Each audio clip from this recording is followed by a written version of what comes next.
Bonjour à tous. J'espère que tout va bien et j'ai envie de vous poser cette question en ce début de réunion. Comment va votre âme? Est-ce que votre âme est au zénith avec le Seigneur? Est-ce qu'elle est en haut? Est-ce que tout va bien? Vous n'entendez pas? Non. C'est là. C'était allumé. Ça fonctionne, c'est bon. Ça va mieux? C'est bon, ça va. Voilà. Et après avoir lu un commentaire j'ai pensé ça ce matin en disant pourquoi on va au culte. Si je viens au culte, ce n'est pas parce que je me sens obligé de le faire, mais parce que j'ai besoin de me retrouver entre sœurs et frères. Non seulement, je dis bien non seulement, pour louer et glorifier l'Éternel, mais aussi pour écouter sa parole et le message, afin de grandir dans la foi et ma marche et progression dans la sanctification.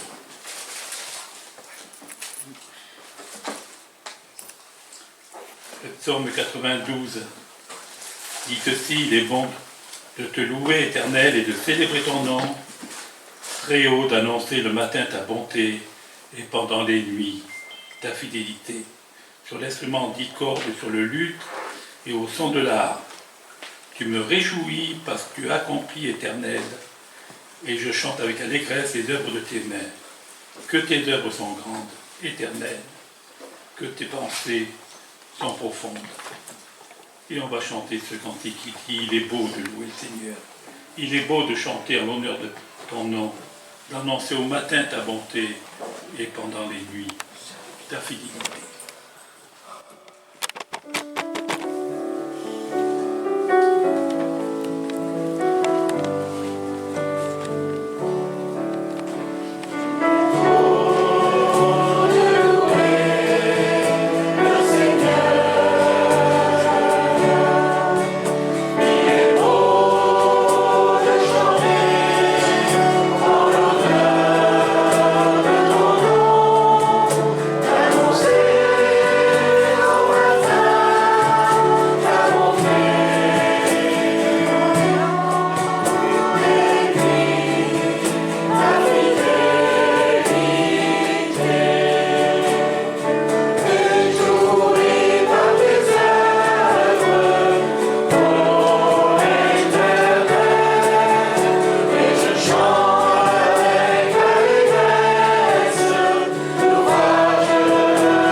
Ce moment au Seigneur. Seigneur notre Dieu, nous sommes là, devant toi, pour te louer et te glorifier. Et ce matin, combien nous voulons te demander de nous accompagner, de nous parler et de nous aider à progresser en toi. Garde-nous maintenant. Sois avec ceux qui apportera ta parole ce matin. Et nous nous attendons à toi. Dans le nom de Jésus. Amen. Amen.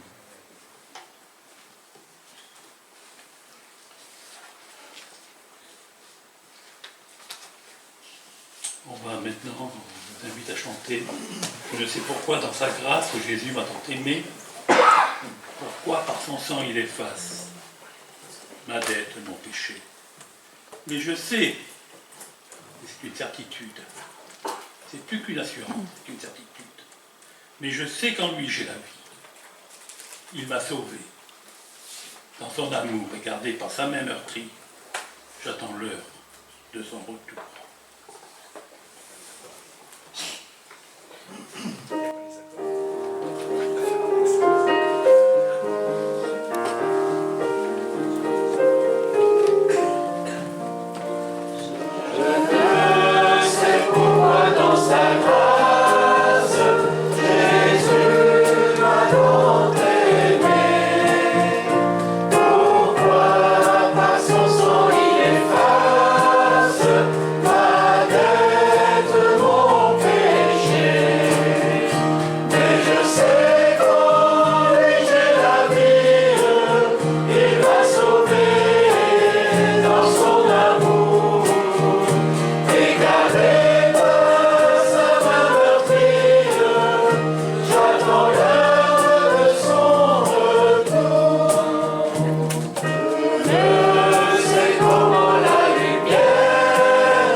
Je sais qu'en lui j'ai la vie.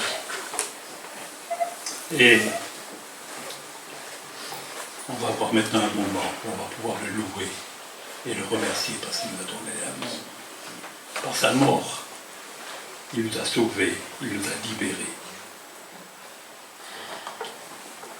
Alors je pense que maintenant on est à un moment où on peut lui dire merci. Et ce que j'aimerais aussi ce matin, c'est aussi qu'on prie pour Israël, qui passe par des difficultés en ce moment. Il ne faut pas les oublier. Il faut prier pour eux. Prions.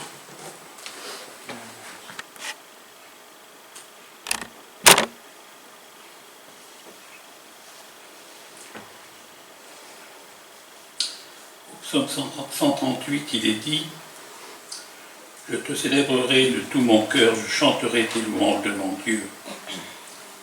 Je me prosternerai vers le temple de ta sainteté et je célébrerai ton nom à cause de ta bonté et à cause de ta vérité, car tu as exalté ta parole au-dessus de tout nom. Au jour que j'ai crié, tu m'as répondu, Tu as augmenté la force de mon âme. Tous les rois de la terre te célébreront, ô Éternel, quand ils auront entendu les paroles de ta bouche. Ils chanteront dans les voies de l'Éternel, car grande est la gloire de l'Éternel. Car l'Éternel est haut et élevé, il voit ceux qui sont en bas. Et il connaît de loin les hautains. Si je marchais au milieu de la détresse, tu me feras vivre. Tu étendras ta main contre la colère de mes ennemis et ta droite me sauvera. L'Éternel achèvera ce qui me concerne. Éternel, ta bonté demeure à toujours. N'abandonne pas les œuvres de tes mains. Et on va chanter, veux-tu briser du péché le pouvoir, la force est en Christ.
Aujourd'hui, on a la chance d'avoir un visiteur. Donc, il va nous dire maintenant quelques mots avant le message. Il va se présenter pour ceux qui ne connaissent pas. Hein.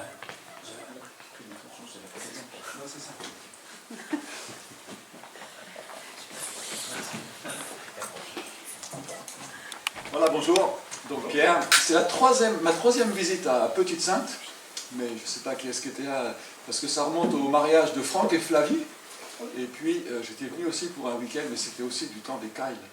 Donc ça remonte un tout petit peu. Mais voilà, je suis content d'être là ce matin. On était avec la commission de service et de référence donc à Lille depuis jeudi soir. Donc voilà, 2 mots de présentation. Pierre, je suis marié avec Alison. Je ne sais pas s'il y en a qui suivent le rugby, mais voilà, le Pays de Galles a perdu hier. Donc au moins, il n'y aura pas une finale France-Galles.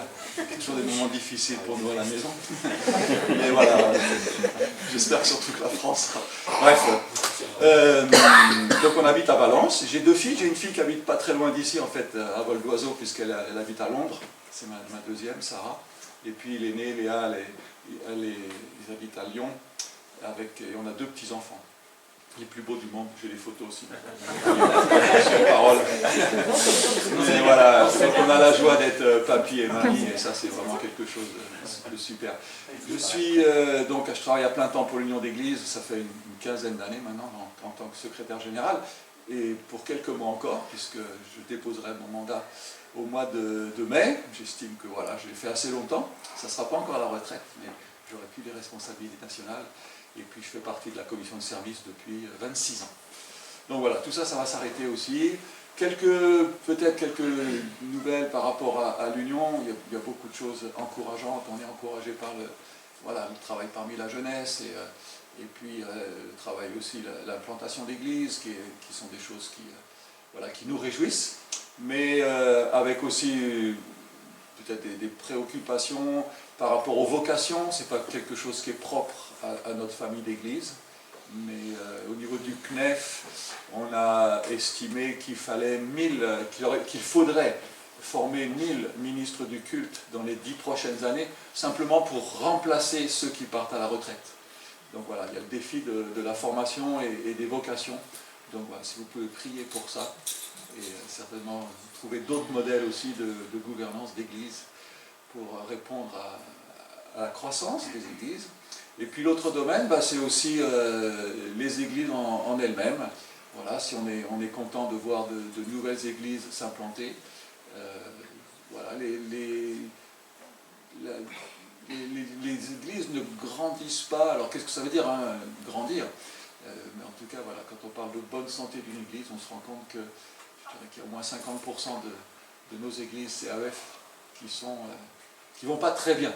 Et donc là aussi, il y a un défi d'accompagner ces églises. Et on essaie de mettre de l'énergie aussi là-dessus pour l'accompagnement des églises et trouver des outils et des moyens d'aider les églises à remplir la mission qui est la nôtre par rapport à ce monde. On a prié ce matin, qui a tellement besoin de l'évangile et de briller là où le Seigneur nous a placés.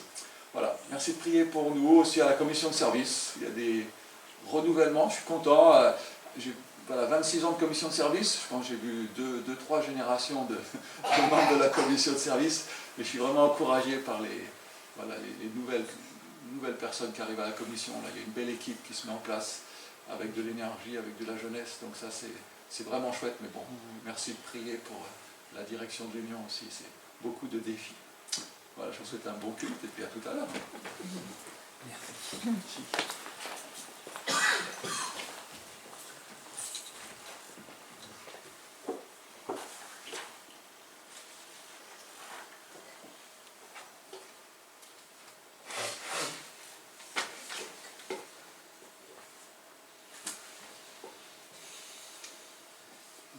Il est dit ceci: si nous vivons dans la lumière comme Dieu lui-même est dans la lumière, alors nous sommes en communion les uns avec les autres, parce que Jésus-Christ, son Fils, a versé son sang. Nous sommes purifiés de tout péché. Et avant de céder la place pour la Sainte Seine, je propose que l'on chante encore ce cantique. Rends-nous le pain de vie. Que ta bonté, Seigneur, nous rassasie de vérité. Amour qui nous fait vivre, révèle-toi. Parle dans le Saint-Nom à notre foi.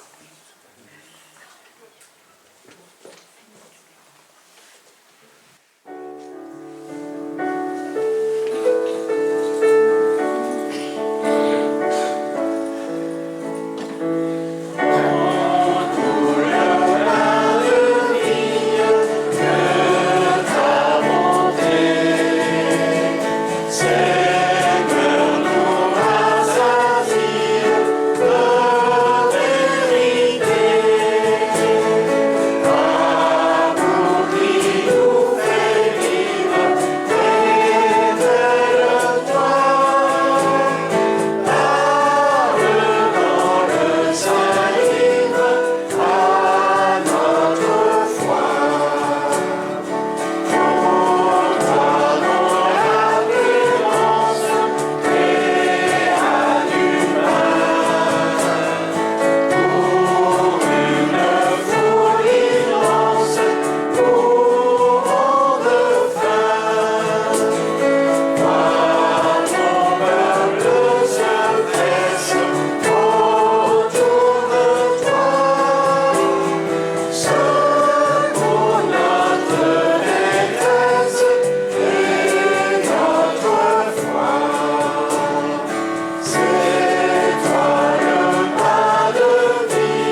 frères et sœurs.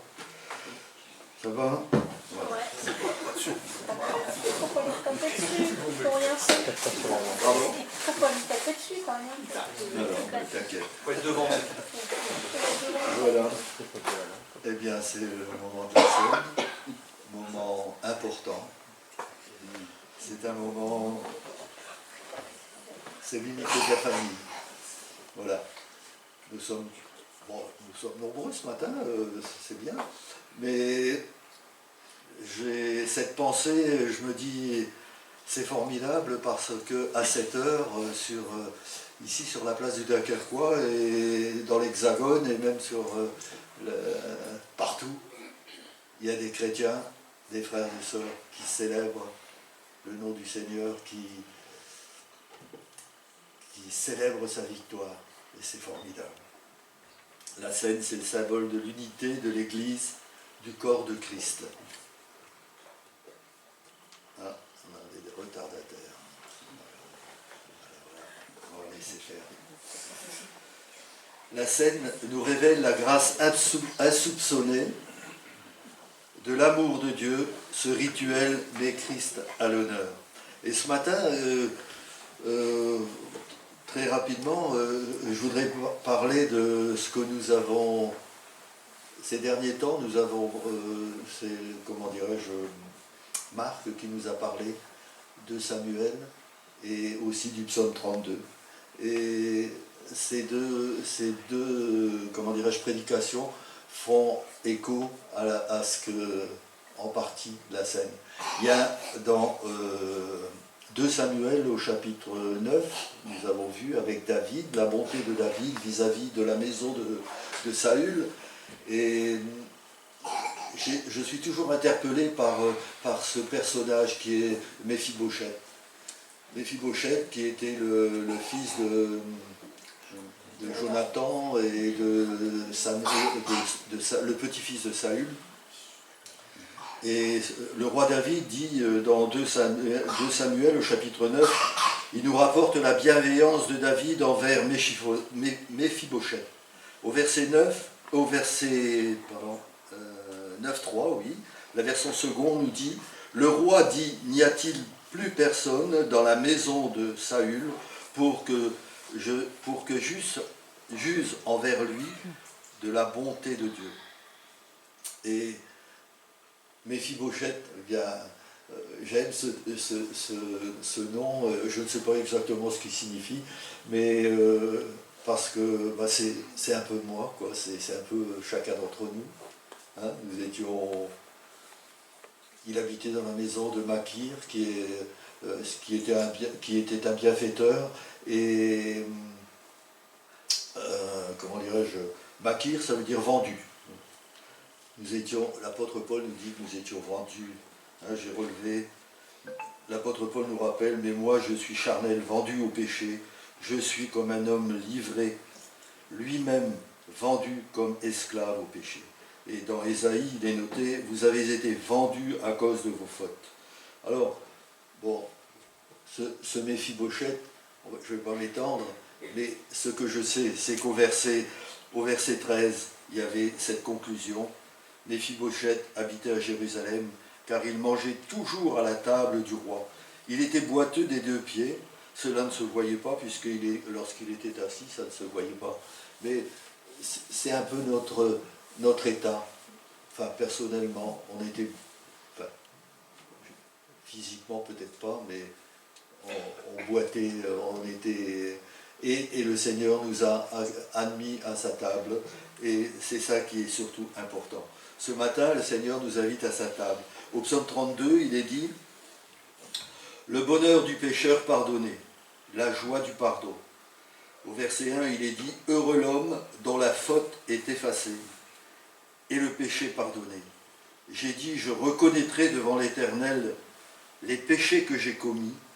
Alors, tu m'as déchargé du poids de ma faute. » Voilà, c'est la démarche de chaque chrétien. C'est ce que nous avons fait, chacun d'entre nous. Nous avons déchargé, il nous a déchargé du poids de notre faute. Mais la sainteté et la justice de Dieu exigent que le péché soit puni. En Romains 23, au Romains 3, au verset 23, il nous est dit « Tous ont péché. En effet, ils sont privés de la glorieuse présence de Dieu, et ils sont déclarés justes par grâce.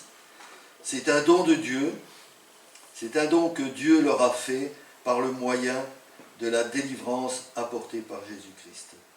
C'est lui que Dieu a offert comme une victime destinée à expier les péchés pour ceux qui croient en son sacrifice. Et nous croyons en son sacrifice. Jésus a subi la colère de Dieu. Et ça, il faut qu'on s'en souvienne à notre place. Ah, voilà. Et je voudrais conclure simplement en disant, il nous a laissé un commandement d'amour. Faites cela en mémoire et en souvenir de moi. Luc 22. Faites cela en mémoire de ce que j'ai fait et de ce que je suis pour vous. C'est ce qu'il faut nous rappeler. Il est vivant et présent par son esprit au milieu de nous. Il est même dit, là où 2 ou 3 sont assemblés en mon nom, je suis au milieu d'eux. Hein, c'est pas... Quand nous prenons le repas du Seigneur, les yeux de notre cœur s'ouvrent à son amour et à la joie de sa présence. Ce pain et ce vin n'ont aucune vertu particulière. Mais dans nos cœurs, le fait de prendre le pain, c'est l'image du corps de Christ, brisé pour nous. Le vin, c'est l'image de son sang versé pour nous, pour moi. Ce matin, le Seigneur nous invite à sa table et nous dit « Venez à ma table, ceci est mon corps, ceci est mon sang, prenez, mangez, buvez, engagez-vous vis-à-vis de moi. Oui, l'alliance comporte une obligation. Et à chaque fois que nous nous rassemblons à la table du Seigneur, nous engageons notre loyauté envers lui, à qui nous appartenons et que nous servons. Notre cœur s'engage comme tout à nouveau dans un mouvement de consécration loyale, d'amour et de crainte respectueuse. Voilà l'état dans lequel nous sommes ce matin, nous devons nous trouver ce matin. C'est formidable de pouvoir nous réunir. C'est le symbole, vraiment, ces quelques éléments sont le symbole de l'unité. L'Église, c'est bien plus que petite sainte, hein. Bon, je ne vous apprends rien. Nous devons avoir cette pensée que nous sommes vraiment unis. Nous communions au corps de Christ, nous communions à son sang qui a été versé. Nous sommes unis là, et c'est vraiment quelque chose de formidable que nous devons réaliser. Par amour, Jésus est mort pour nous, et par amour, nous vivons pour lui. C'est là ce que nous voulons, c'est là ce que ce pain, ce vin nous rappelle ce matin, et aussi notre engagement. Voilà, si un frère veut, peut-être Marc, s'il te plaît. Merci. Je sais que tu es toujours disponible. Toujours prêt. Toujours prêt, voilà.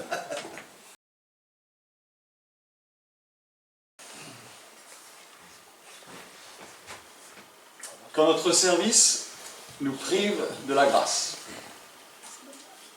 Je vais lire avec vous, là, alors c'est celui-là, la parabole des ouvriers de la dernière heure, qui en soi n'est pas une parabole difficile à comprendre, mais qui pose quand même certaines questions, et qui répond en tout cas à cet dernier verset du chapitre 19. Beaucoup de premiers seront derniers, et beaucoup de derniers seront premiers. Alors tout d'abord, voilà, mettre le contexte, cette parabole dans son contexte, pour illustrer donc cette phrase, beaucoup des premiers seront derniers, et les derniers seront premiers. Ça suit l'épisode, vous savez, avec ce jeune homme riche qui court vers Jésus, avec une question qu'on aimerait bien que beaucoup de gens qui nous posent, hein, que dois-je faire pour avoir la vie éternelle? Et Jésus met la barre si haute que le texte nous dit qu'il s'en alla tout triste. Alors les disciples y réagissent en privé devant cette impossibilité d'être sauvés. Et Pierre pose cette question, nous avons tout quitté, nous t'avons suivi. qu'est-ce qui va se passer pour nous? Merci Pierre d'avoir posé ces questions. Et Jésus répond en disant, à vous qui m'avez suivi, à la nouvelle naissance, lorsque le Fils de l'homme s'assiera sur son trône de gloire, vous aussi vous serez assis sur 12 trônes pour juger les 12 tribus d'Israël, et quiconque aura quitté son père, sa mère, ses enfants ou ses terres, à cause de mon nom, recevra 100 fois plus et héritera la vie éternelle. Beaucoup des premiers seront derniers, et beaucoup de derniers seront premiers. Et c'est alors que Jésus raconte la parabole des ouvriers de la dernière heure. Cette parabole nous oblige à nous interroger sur la manière dont nous servons, sur notre motivation pour notre service. Parce que notre service ne sera jamais méritoire. Constamment est en train de me tourner. Voici en effet, à quoi le règne des cieux est semblable. Un maître de maison qui était sorti de bon matin embaucher des ouvriers pour sa vie. Il se mit d'accord avec des ouvriers pour 1 denier par jour et les envoya dans sa vigne. Il sortit vers la 3e heure, en vit d'autres qui étaient sur la place sans rien faire. Il leur dit, allez dans la vigne, vous aussi, je vous donnerai ce qui est juste. Ils y allèrent. Il sortit encore vers la 6e heure, puis vers la 9e heure, et il fit de même. Vers la 11e heure, il sortit encore en trouvant d'autres qui se tenaient là et leur dit « Pourquoi êtes-vous restés ici toute la journée sans rien faire ?» Ils lui répondirent « C'est que personne ne nous a embauchés. »« Allez dans la vigne, vous aussi, leur dit-il. » Le soir venu, le maître de la vigne dit à son intendant « Appelle les ouvriers et paie-leur leur salaire en allant des derniers aux premiers. » Ceux de la 11e heure vinrent et reçurent chacun 1 denier. Les premiers vinrent ensuite, pensant recevoir davantage, mais ils reçurent, eux aussi, chacun 1 denier. En les recevant, ils se mirent à maugréer contre le maître de maison et dire « Ces derniers venus n'ont fait qu'1 heure, et tu les traites à l'égal de nous qui avons supporté le poids du jour et la chaleur. » Il répondit à l'un d'eux « Mon ami, je ne te fais pas de tort.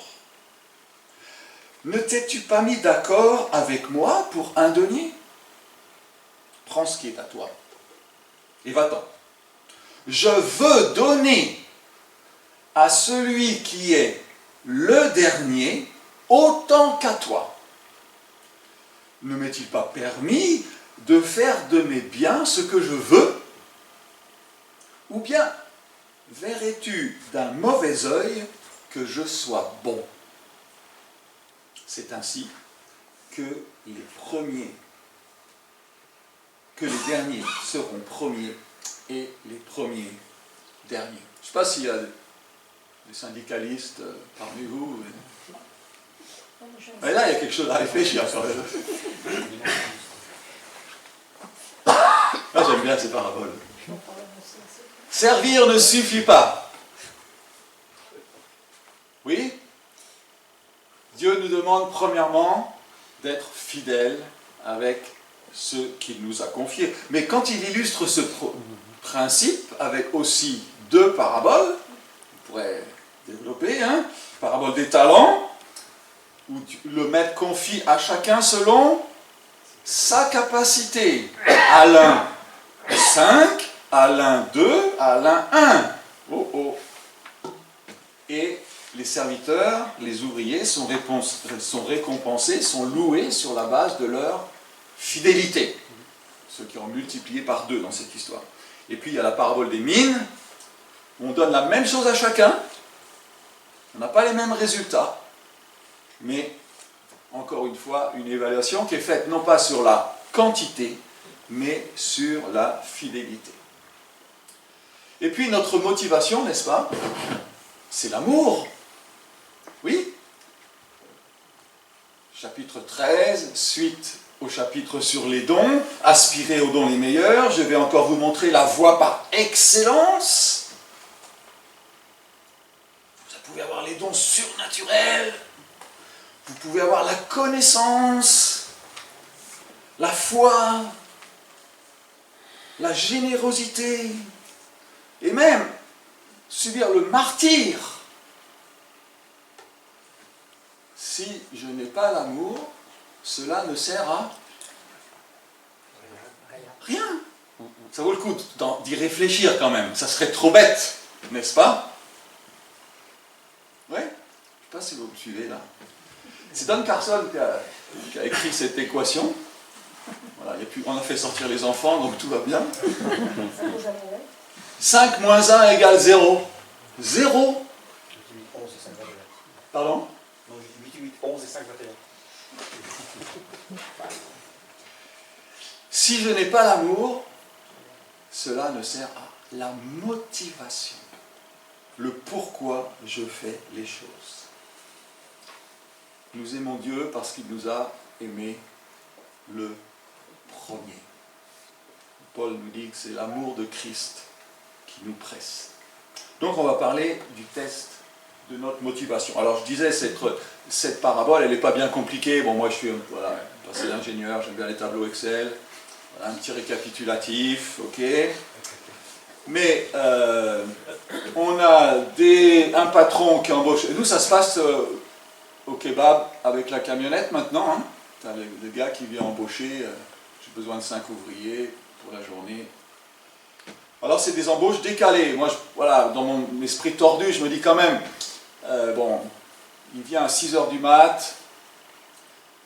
Les gars qui à 17h, qui osent dire qu'on ne les a pas embauchés, je me suis dit, ils se sont quand même cachés toute la journée, les gars, parce que la camionnette, elle est passée, quoi, à midi, à 3h. Et bon, bref, ça c'est encore mon esprit tordu, le texte ne le dit pas, il ne faut pas aller très loin. Mais bon, en tout cas, ils sont d'accord pour le salaire, 1 denier par jour, c'est le tarif normal pour une journée de travail de 12 heures. Et puis aux autres, il dit, je vous donnerai ce qui est juste. Allez dans la vigne.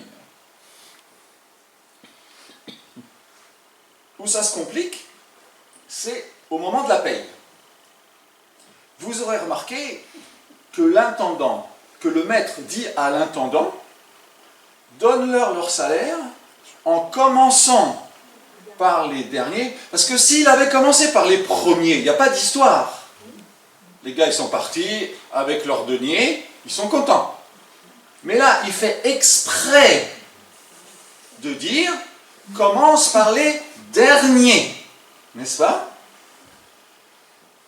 Et, enfin, voilà, tu vois, le gars qui a bossé 1 heure, il ne s'est même pas sali les mains, et il touche 1 denier.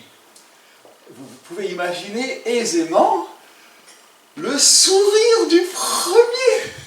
C'est pour ça que ça rentre bien dans un fichier Excel.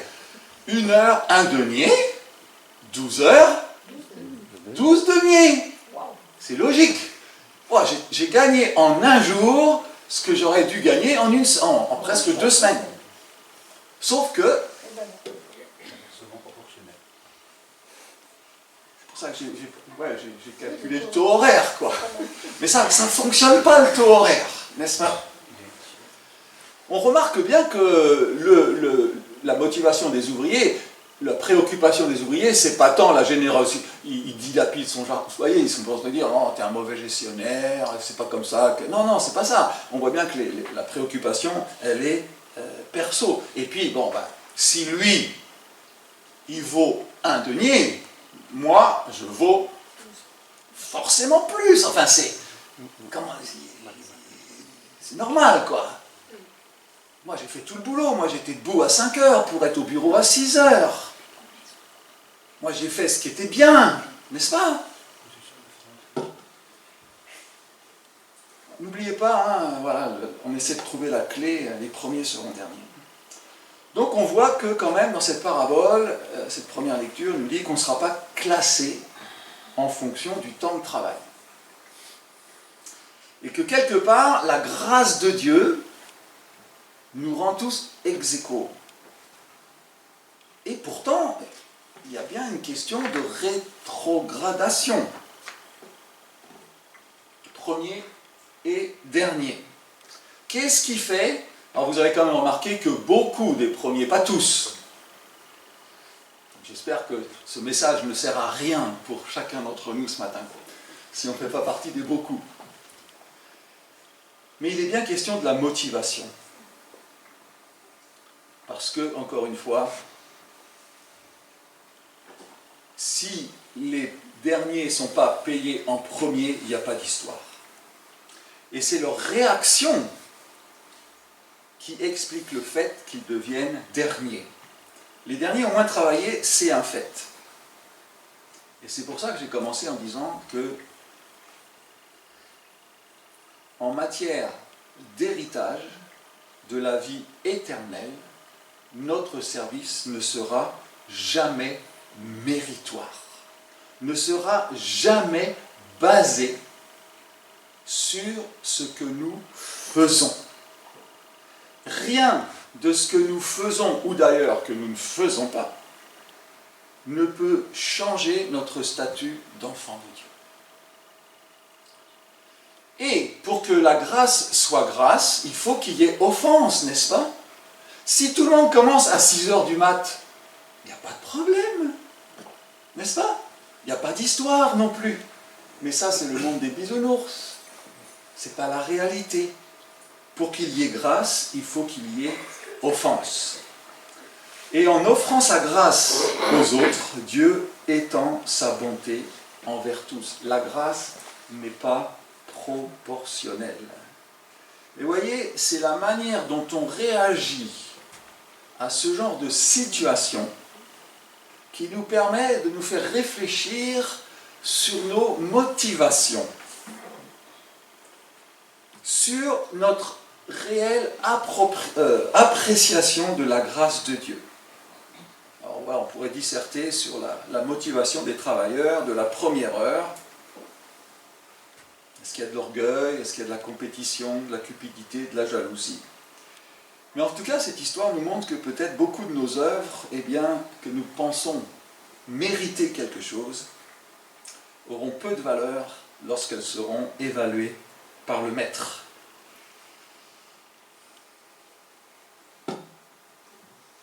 Plus nous étudions cette parabole, plus nous découvrons qu'elle est non seulement juste, mais elle est sublime. Quel est le privilège des ouvriers de la première heure? Si on le compte simplement en temps de travail ou en rapport, paix, ça ne le fait pas. Mais leur privilège, c'est d'avoir servi le Maître plus longtemps que les autres. D'avoir passé plus de temps avec lui dans sa vigne, n'est-ce pas? Et en plus, d'être au bénéfice, de servir un bon maître, un maître généreux. Et puis, il y a aussi quelque chose, quand on a compris la grâce, c'est que finalement, de pouvoir se réjouir avec son coéquipier qui a presque rien fait de la journée. Hein? Ah, c'est un peu plus difficile, mais c'est ça ce privilège que nous avons en tant qu'enfants de Dieu. Et le Maître dit bien, ne m'est-il pas permis de faire ce que je veux?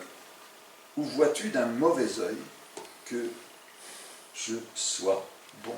Voyez comment l'économie du royaume de Dieu nous oblige à penser différemment. La vie éternelle est une grâce. Rien de plus et rien de moins. Et notre service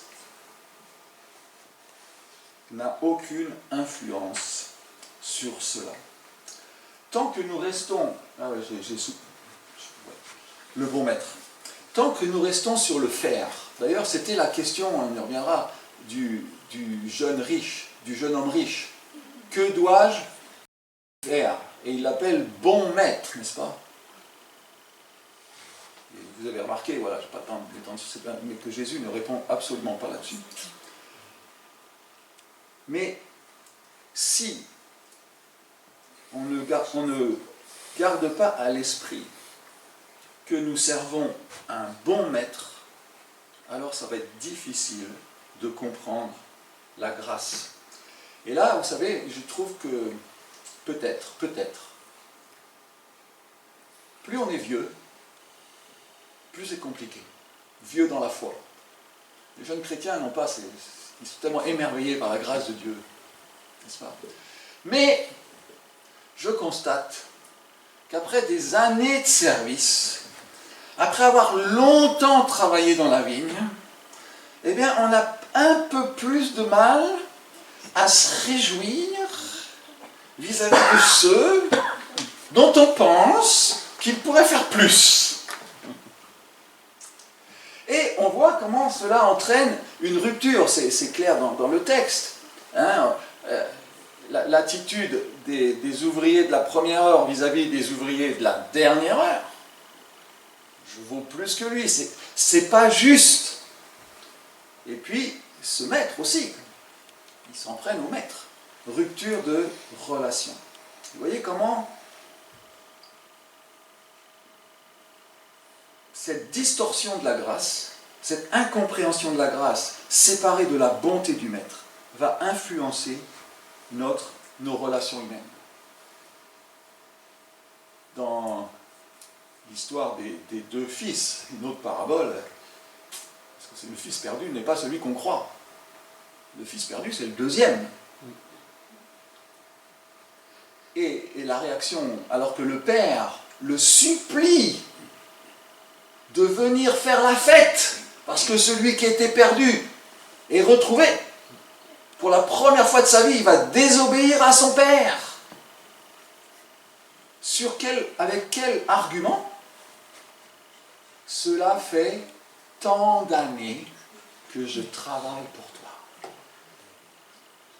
Et il y a quelque chose qui lui échappe complètement, que le père lui rappelle. Mais mon fils, tout ce qui est à moi est à toi. Voyez comment on perd de vue la relation filiale, l'héritage, pour comparer notre valeur à l'autre. Et c'est notre attachement au maître qui va influencer la manière dont nous allons le servir. Et c'est notre motivation qui sera récompensée, pas la quantité de travail. Et là, de manière très subtile, on voit que notre service peut en fait nous éloigner du maître. Quand notre service pour le maître prend la place de notre relation avec le maître. Il est temps... Ouais, alors là, j'aurais pu développer, mais c'est vrai que je l'ai dit un tout petit peu, mais quand on commence à penser ce que mon frère, ma sœur devraient faire, et surtout, et peut-être, ce que Dieu aussi, enfin, peut-être qu'on ne dirait pas devrait, mais pourrait, quoi. Bon, quand même, t'as pas l'air de bien comprendre tout ce que je sacrifie pour l'Église. Je mérite un peu plus que... Vous savez, il n'y a qu'à moi que ça arrive peut-être, ce genre de choses. Ouais, je vous laisse méditer. Remarquez que dans cette parabole, le caractère de Dieu transparaît. Et que il faut méditer ce caractère de Dieu, si on ne veut pas s'éloigner justement de qui il est. Dieu est souverain, n'est-ce pas? C'est la première chose qu'on apprend. Dieu est souverain, ça veut dire qu'il fait ce qu'il veut. C'est comme les dons, hein? Il les donne comme il veut. Voilà. À l'un 5, à l'autre 2. Comme il veut. Et tout va bien. Ne m'est-il pas permis de faire ce que je veux? Mais vous savez, quelqu'un qui a la toute-puissance, s'il n'y a pas d'autre qualité avec lui, ça peut en faire un tyran. Donc Dieu n'est pas seulement souverain. Dieu est juste. Dieu est juste. Il ne faut pas qu'on perde de vue cela. On s'est mis d'accord, mon frère, pour un denier. Où il est le problème? Je suis juste. Dieu donne ce qu'il a promis. Dieu est juste. Et puis le troisième point, c'est que Dieu est bon. Dieu est bon. Verrais-tu d'un mauvais œil que je sois bon? Vous savez, si vous n'avez pas ces trois attributs, il y en a d'autres, les attributs de Dieu, mais ces trois-là, on est dans le déséquilibre. La souveraineté de Dieu sans la bonté de Dieu, ça ne peut pas le faire. Voilà, à méditer. Et notre point qui ressort, c'est le faire et l'être. Ça, c'est quelque chose que j'ai vraiment à cœur parce que on attache tellement d'importance à ce que nous faisons. Et la société nous influence dans ce sens. Ce qu'on valorise, c'est ce qu'on fait, n'est-ce pas? Deux citations. Je ne sais pas si vous connaissez ce livre. Je vous recommande, de Kenneth Boa, Façonné à son image. La mentalité de l'homme affairé d'aujourd'hui veut nous faire privilégier le faire sur l'être. Le chrétien est encore soumis à une autre tentation, celle de faire passer les œuvres chrétiennes avant le Christ et favoriser l'activité pour le Seigneur au détriment de l'intimité avec lui.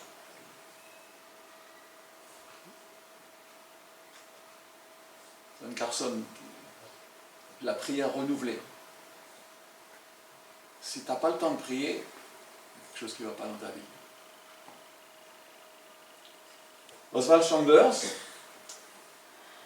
méfiez-vous de tout ce qui peut prendre la place de votre soumission absolue à Jésus-Christ. Le pire des usurpateurs est le service pour lui. Il prend la forme d'un engagement énergique, d'un zèle sacrificiel, d'une dévotion sans mesure. Nous devenons chrétiens parce que nous sommes convaincus que nous avons besoin d'un sauveur, mais à la minute où nous entrons dans une vie de service, nous commençons à agir à la place du sauveur.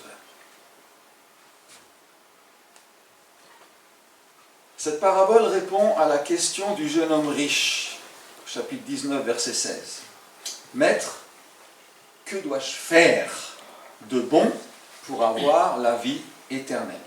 Et Jésus lui répond, un seul est bon.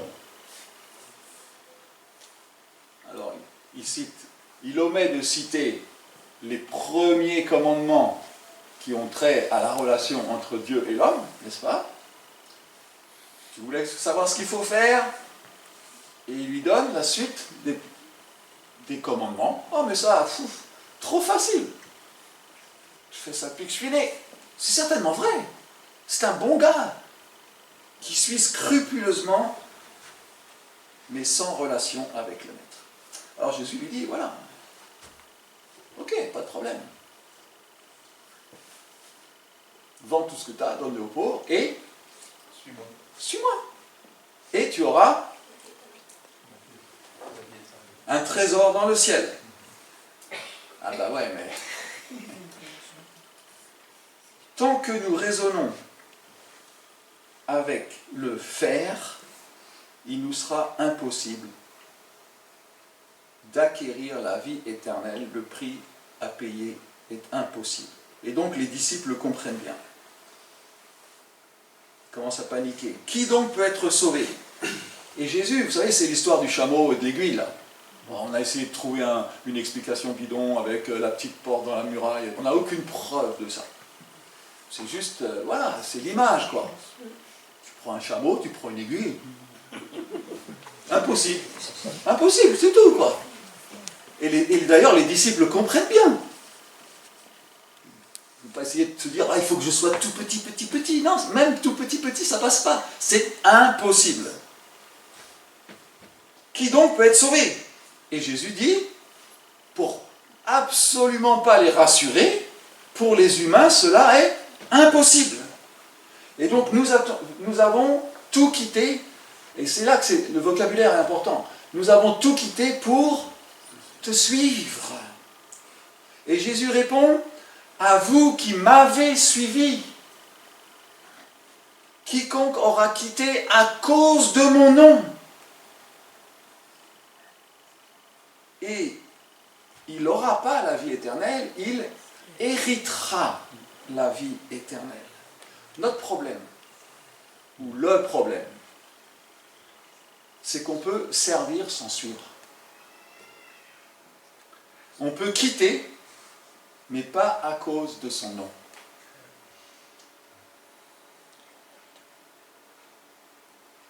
Et ça va devenir très très difficile.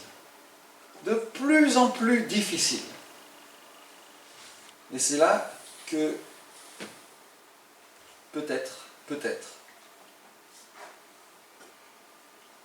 les premiers sont plus enclins à rentrer dans ce processus. Vous avez remarqué que les derniers ne se plaignent pas d'avoir reçu trop? Non. Mais plus on a servi, plus on s'attend à recevoir davantage. Alors il faut apprendre à demeurer dans la grâce. Apprendre à demeurer dans la grâce. Et c'est le test de la motivation de notre service. Vous savez, alors voilà, il y a des plus jeunes, mais bon, il y a quelques étudiants, mais pour moi, le gars qui n'a rien foutu au bac, tu vois, à terminale, il n'a rien foutu. Rien foutu de l'année.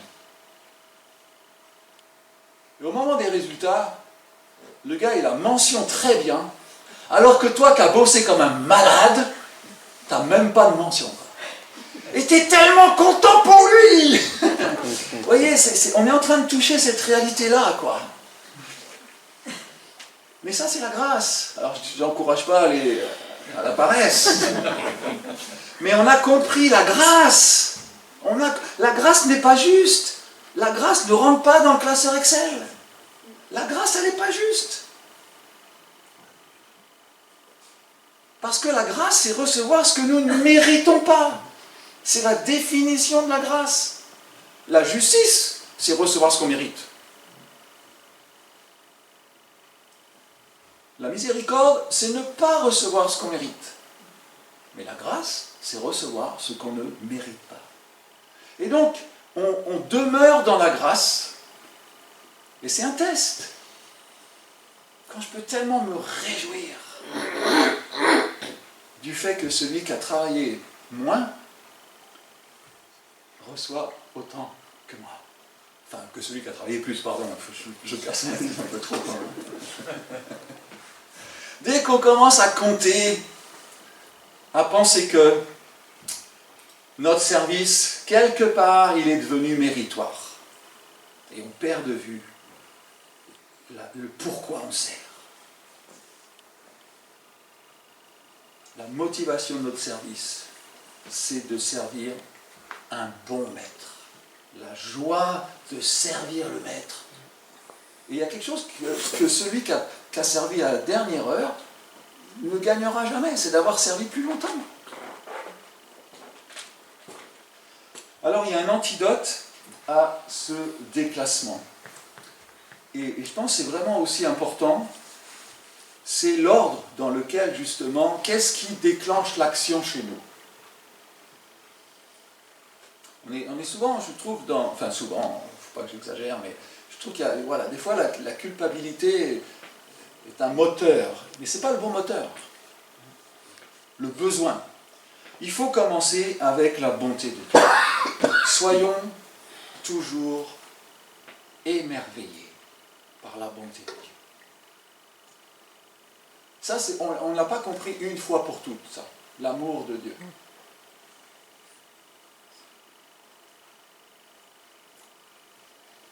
Dieu prouve son amour envers nous, en ce que, alors que nous étions encore des pécheurs, Christ est mort pour nous. Ça, ce n'est pas une expérience unique si vous étudiez un chouïa grec. Ce que Paul il est en train de dire ici, c'est que c'est continuellement, Dieu est en train de prouver son amour envers nous. En ce que, alors, c'est pour ça qu'on partage la scène et que ce n'est pas une routine. Mais il faut que Dieu, vous savez, c'est la prière de Paul pour les Éphésiens. Que le Dieu de notre Seigneur Jésus-Christ, le Père de gloire, vous donne un esprit de sagesse et de révélation dans sa connaissance. Ça, c'est le point fondamental. Toujours, à nouveau, être émerveillé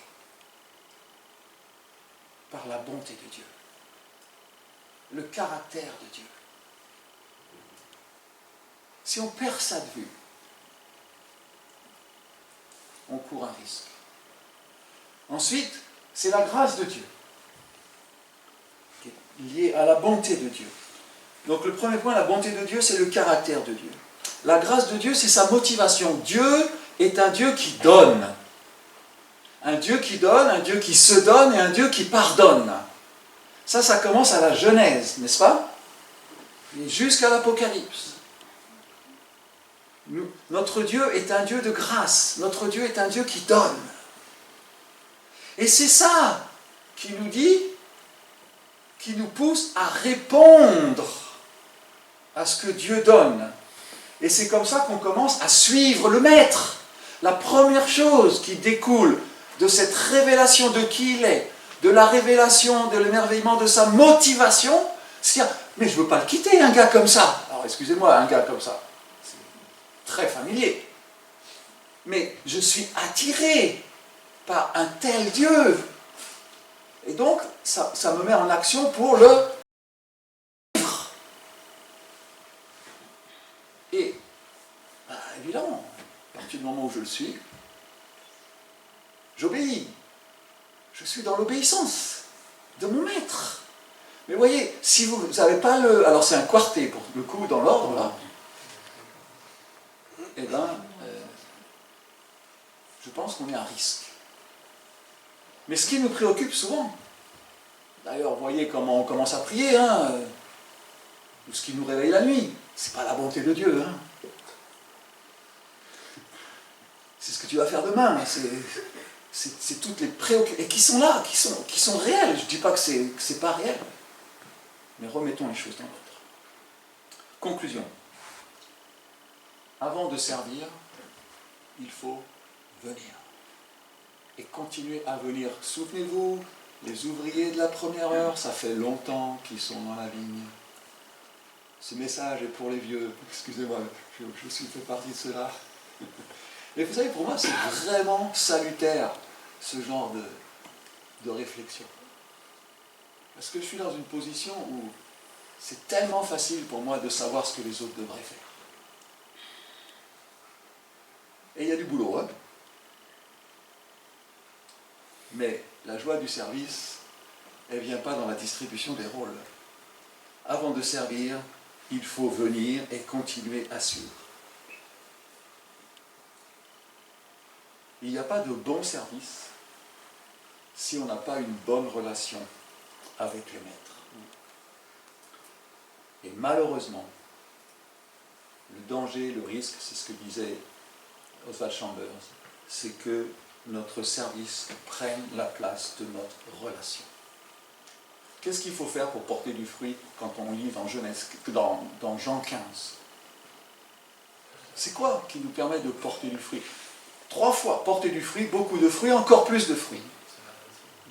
C'est quoi la clé? La relation. De rester attaché au cep. N'est-ce pas? Alors tu vois, on peut faire des... il faut porter du fruit, un message. Porter du fruit, oui. Ben ouais, et alors, comment? C'est très très simple, en restant attaché au maître. Bon, j'aime beaucoup l'histoire de Marthe et Marie aussi, hein, n'est-ce pas? Et là, on divise l'Église en deux. Il y a les pro-Marthe et les pro-Marie. Vous savez, il y a ceux qui pensent depuis ce matin à la Gap, là. Tout ce que les autres vont oublier, et si j'étais pas là, non, il n'y en a pas, j'exagère. Puis il y a ceux qui disent, oh, important, c'est vrai, je suis à la bourre, j'ai pas le temps de finir la tarte, mais moi, ce que je veux, c'est écouter la parole. Alors, ce matin, bah non, je me suis levé en retard, mais bon, je voulais être au culte à l'heure, donc t'as rien apporté, quoi. Mais c'est ça, quoi, Marthe, d'ailleurs, Marthe, elle est toujours occupée, hein, et Marie, elle est toujours allongée. Et Marthe, j'aime beaucoup cette histoire, parce que Marthe, vous voyez, vous l'imaginez dans la cuisine.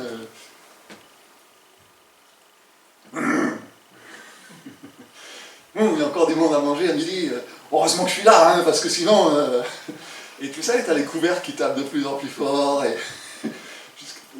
Voilà, t'envoies des petits messages, quoi. Et puis, il n'y a personne qui bouge. Donc ça fait un moment que ça rumine dans sa tête, parce que quand vous lisez le texte, pour dire une phrase comme ça ne vient pas juste au hasard. Seigneur, cela ne te fait-il rien que ma sœur me laisse seule pour servir? C'est quand même magnifique, non?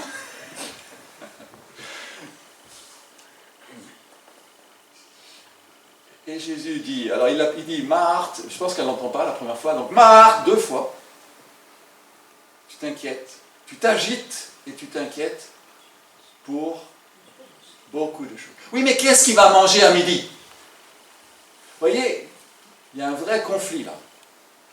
Marie a choisi la bonne part qui ne lui sera point ôtée. Une seule chose est nécessaire. Et je pense qu'il faut des Marthe et il faut des Marie, mais ce qui ne va pas chez Marthe ici, c'est sa motivation. Quand le service prend la place de la relation. Et Jésus ne nous laisse pas d'option par rapport à ce texte.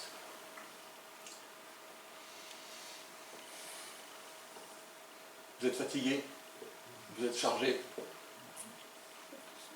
C'est simple. Et ça, c'est pas une image de vacances, hein. Parce que le joug, c'est un engin de torture pour relier 2 animaux pour tirer une charrue. Mais Jésus nous invite à porter le joug qu'il porte lui-même. Et il faut nous apprendre à marcher au même pas que Jésus. Alors il y a les Marthe, vous savez, qui sont toujours un peu devant Jésus. Et à la fin de la journée, elles ont mal au cou. Puis peut-être qu'il y en a d'autres qui sont derrière, oh, moi je m'attends. Mais quand tu es attaché avec un joug, même si les pieds ils frottent, t'avances. Mais le soir, tu as mal au cou. Et c'est comme ça qu'on apprend à un jeune bœuf à tirer une charrue avec un vieux bœuf. Parce que le vieux bœuf, il sait que on marche au pas, tout se passe bien. Marchez au même pas que Jésus. Venez à moi, vous tous qui êtes fatigués et chargés. Je vous donnerai du repos. Et le joug, encore une fois, ça signifie travail. Le repos, ce n'est pas l'absence d'activité, mais c'est recevoir le joug de Jésus. Donc ne nous mettons pas sur les épaules de jougs qui ne soient pas justes. Ne laissons pas les autres nous mettre sur les épaules des jougs qui ne sont pas justes. Recevez mes instructions, et c'est le seul passage des évangiles qui décrivent le caractère de Jésus. Je suis doux et humble de cœur. Et c'est celui qui marche à côté de nous. Et vous trouverez le repos pour vos âmes. Car mon joug est doux et mon fardeau léger. La première chose que Jésus dit à ses disciples quand il les appelle, Marc 3,14. Bon, voilà. 3,14, il y en a certains qui s'en souviennent tout de suite de 3,14. Voilà, mémorisation, c'est juste des trucs débiles, mais ça marche. Marc 3,14. quand il appelle les 12, il en choisit 12 à qui il donna le nom d'apôtres pour qu'ils soient avec lui. La définition du disciple, c'est pas celui qui fait, c'est celui qui suit. C'est celui qui est avec le Maître. Lorsque Pierre va être réhabilité dans son service, Jean 21, pêche miraculeuse, m'aimes-tu, m'aimes-tu, m'aimes-tu, qui pose des questions, et lui, là, il va lui arriver quoi? Toi, suis-moi. On n'est pas dans la comparaison. On est appelé à marcher dans les pieds du Maître. Alors c'est ma prière pour nous, pour moi, si vous voulez prier pour moi, que nous sachions trouver dans notre service pour le Maître le repos qui vient de la grâce.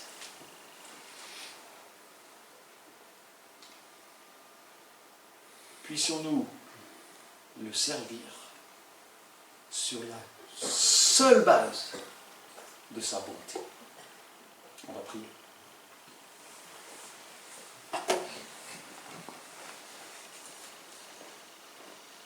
Père, nous sommes au service du Dieu Tout-Puissant, du Dieu 3 fois saint. Et tu nous as rachetés par le sang de Jésus-Christ. Et rien d'autre. Tu nous as attirés à toi. Tu nous as acquis à grand prix pour faire de nous ton peuple qui se réjouit des bonnes œuvres que tu as préparées d'avance. Et Seigneur, je te prie que là où on est chacun, et tu le sais, nous puissions encore, Seigneur, être renouvelés dans notre émerveillement de ta grâce. Seigneur, libère-nous de tout ce qui vient troubler notre perception de notre service, de notre appréciation de notre service, Seigneur. Merci, Père, de ce que tu nous donnes, tout ce qui est nécessaire pour te suivre, pour t'obéir, pour accomplir ce que tu nous demandes d'accomplir. Seigneur, donne-nous de nous réjouir dans le service. Et que ce soit vraiment la révélation de ta bonté qui nous motive. Au nom de Jésus-Christ. Amen.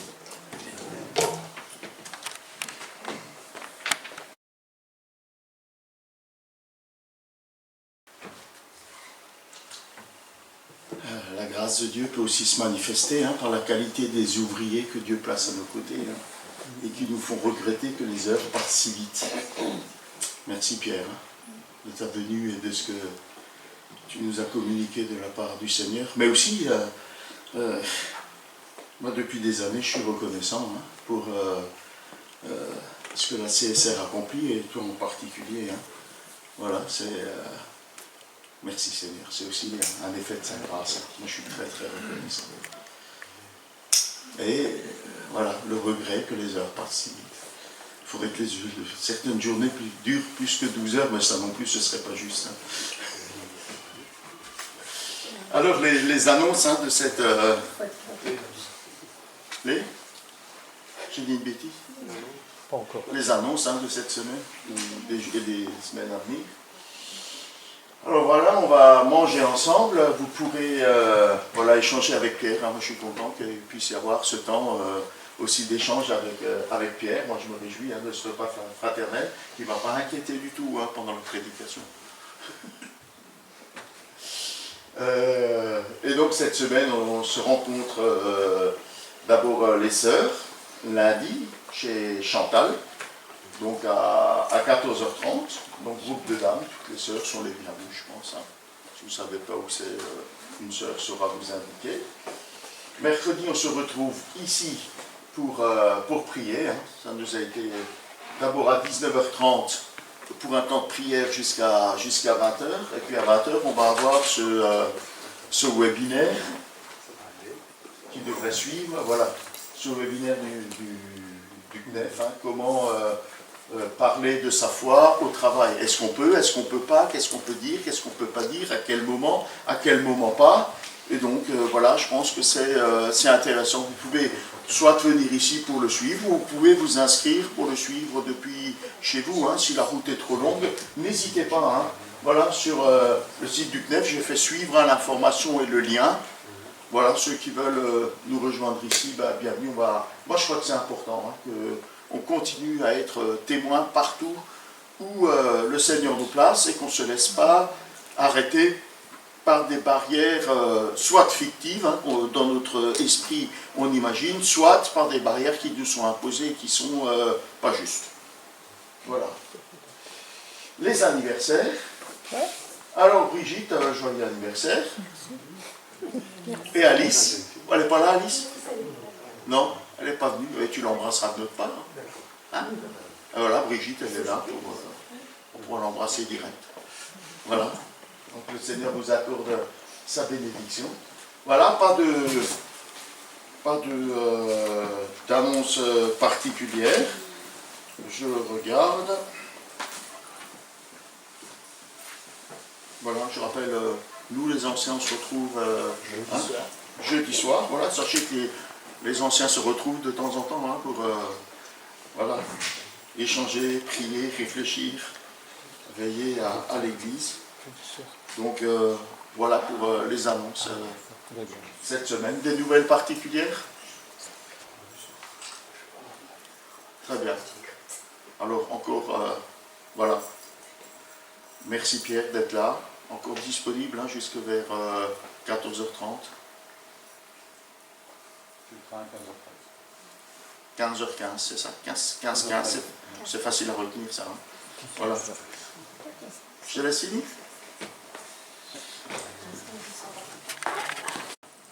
Nous arrivons au terme de notre réunion et je vous invite à chanter ce qu'Antiquité, notre Dieu règne encore. Jamais son amour de l'histoire. Les vents se déchaînent et nos cœurs sont en peine, mais Dieu nous conduit jusqu'au port.